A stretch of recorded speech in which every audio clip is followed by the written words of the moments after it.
When I was a boy, I liked to go fishing. And when I'm fishing, I look for bait, which are earthworms.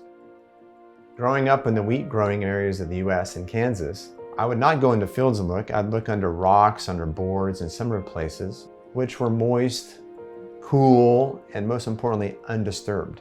I never looked in the wheat fields where we grew the food because they were disturbed from plowing. They were kept bare of vegetation, and that exposed them to the sun. The soil was much hotter and dusty at the surface, but we were growing our food there. We were growing our foods in a biodiversity desert. And this is how most industrial scale food production is. And it has huge implications for our planet. Imagine Earth as a finely tuned system with boundaries, like the limits of a bank account. You can't keep withdrawing without consequences. Agriculture as we practice it today has pushed us beyond these boundaries. From nitrogen runoff, choking our waterways, to deforestation, disrupting carbon cycles and biodiversity, our food production systems are now one of the primary drivers of planetary instability. We've already crossed critical thresholds in land use, biochemical flows, and biosphere integrity, just to name three. And yet, the way we grow food hasn't fundamentally changed. But here's the hope. By reimagining agriculture, not as an extractive industry, but as a regenerative force, we can begin to restore balance to the very systems that sustain life on this planet. In the rapidly changing region of Southeast Asia, inclusive and sustainable growth relies on connections between markets, knowledge, and people. ASEAN Access is the official regional portal that makes this possible. It supports micro, small, and medium enterprises across ASEAN, giving them tools, training, and exposure to new trade opportunities and innovation. In Indonesia, one key partner in this mission is PISAgro, the Partnership for Indonesia Sustainable Agriculture. Since 2012, PISAgro has built a unique multi-stakeholder platform bringing together government agencies, private companies, and civil society to solve the nation's agricultural challenges sustainably. With more than 2.7 million farmers in its ecosystem, PISAgro promotes the inclusive closed-loop model, where smallholders are at the center of a connected, resilient, and productive value chain. Indonesia's agriculture is also facing urgent threats.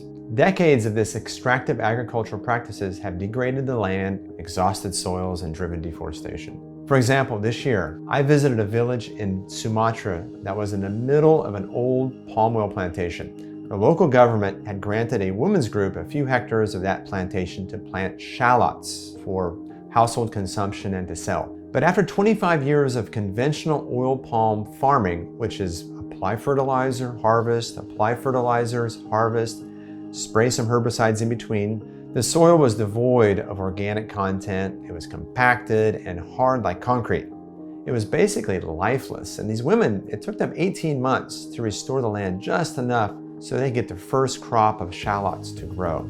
These are very fragile farming systems. A slight change in rain patterns or temperature can cause crop failure. Climate change will further disrupt productivity in rural livelihoods. The land that once nourished generations is now struggling to recover. This is where regenerative agriculture offers hope. Unlike conventional farming that aims to maintain production for another season with more inputs, regenerative agriculture aims to restore the land for generations. It rebuilds soil health by increasing biodiversity in the soil and above it. All those organisms, which are part of biodiversity, capture more carbon in the soil and improve water systems. How? The higher organic content holds water longer in the soil, thus making farmland more resistant to drought, and it reduces floodwater runoff at the same time. It's a nature-based solution that empowers farmers to work with the land, not against it. But regenerative agriculture is more than just farming techniques. It's a change of the farmers and food industry's mindset. It will require new products and services and the right incentives to support what is becoming a movement. PISAgro is taking a leading role in this movement, and that is why Swisscontact is happy to be a member. Swisscontact Foundation has been working with farmers in Southeast Asia for decades, and we've seen firsthand how their mindsets change when incentives are aligned. We believe regenerative agriculture will become the future standard for farming, and we are here to help farmers and companies to make that transition. But this change also brings great business opportunities to entrepreneurs and innovation. The segment of biostimulants for crop growth is getting a lot of interest now.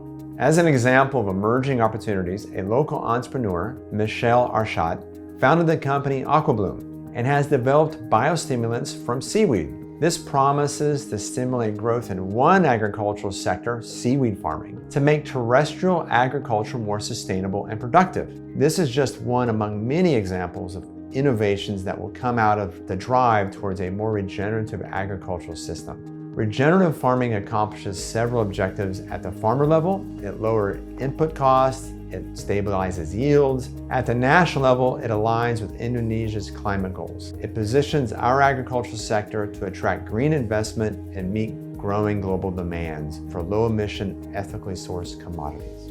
PISAgro promotes regenerative agriculture across various value chains, from cocoa to corn, dairy to palm oil.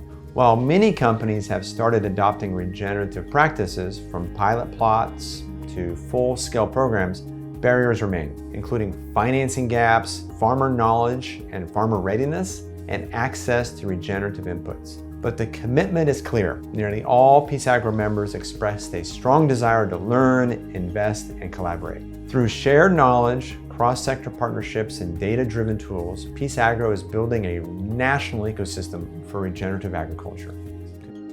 At the heart of regenerative agriculture lies inclusion. Business models must evolve to ensure that smallholder farmers are not left behind and that SMEs get the support they need through public policies, business networks, and funding. The market system based on conventional agriculture has successfully generated food security and prosperity across many rural communities. Now we need to bring that same level of innovation to regenerating the farmland and ensuring the resiliency of those communities. This is how we build a regenerative economy. From field to factory, from farmer to market. Regenerative practices can drive inclusive growth, sustainability, and trade readiness across ASEAN.